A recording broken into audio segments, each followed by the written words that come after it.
এখন না, কাজের অনেক চাপ। আজ রাতের মধ্যেই শেষ করে কাল রিপোর্ট সাবমিট করতে হবে। ঠিক আছে, করো তুমি তোমার কাজ, আমি ঘুমালাম। নিজের বেলায় সবকিছু ঠিক আছে, আর আমার ইচ্ছার কোনো দাম নাই, তাই না?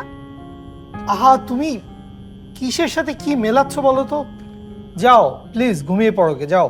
একটি বিবাহিত সম্পর্কে সম্মান ও বোঝাপড়া ভালোবাসার মতোই গুরুত্বপূর্ণ। ঘনিষ্ঠতার আগে আপনার সঙ্গী স্বাচ্ছন্দ্য বোধ করছে কিনা তা জিজ্ঞাসা করা এবং নিশ্চিত করা জরুরি। এতে পারস্পরিক শ্রদ্ধাবোধ বৃদ্ধি পায় এবং সম্পর্ক দৃঢ় হয়।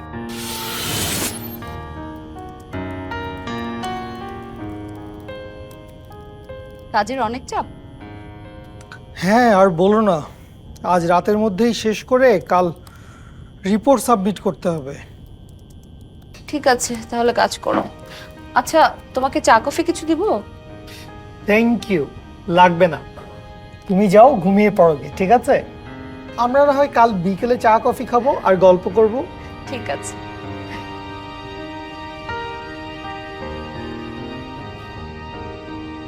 আমি কি তোমার হাত ধরতে পারি? আমার না অস্বস্তি লাগছে। অস্বস্তি লাগছে হাত ধরতে? আমার ইচ্ছে করছে না। হাত ধরতে তোমার অস্বস্তি লাগছে, ইচ্ছে করছে না? ধরলাম না। একটি সম্পর্কে সম্মতি শুধুমাত্র আনুষ্ঠানিকতা নয়, এটি বিশ্বাস এবং সম্মানের ভিত্তি। যে কোনো কাজ করার আগে জিজ্ঞাসা করা ও অনুমতি নেওয়া জরুরি। পারস্পরিক সম্মানের ভিত্তিতে গড়া একটি সম্পর্ক সময়ের সাথে সাথে আরো শক্তিশালী এবং স্বাস্থ্যকর হয়ে উঠবে। আমি কি তোমার হাতটা একটু ধরতে পারি? আমার না অস্বস্তি লাগছে। ওকে, ঠিক আছে, প্লিজ।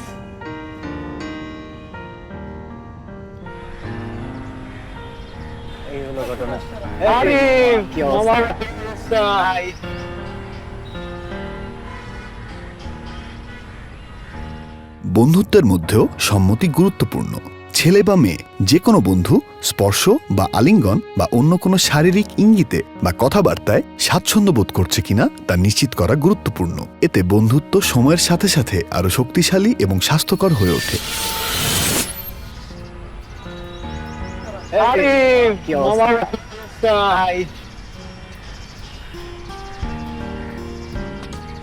সরি, আমি বুঝিনি।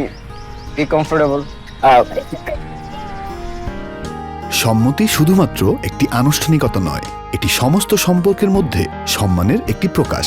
জিজ্ঞাসা করা, শোনা এবং সম্মান করা, এই চর্চার মাঝে দিয়ে আমরা পারস্পরিক বোঝাপড়া এবং পারস্পরিক সম্মানের একটি সংস্কৃতি তৈরি করতে পারি।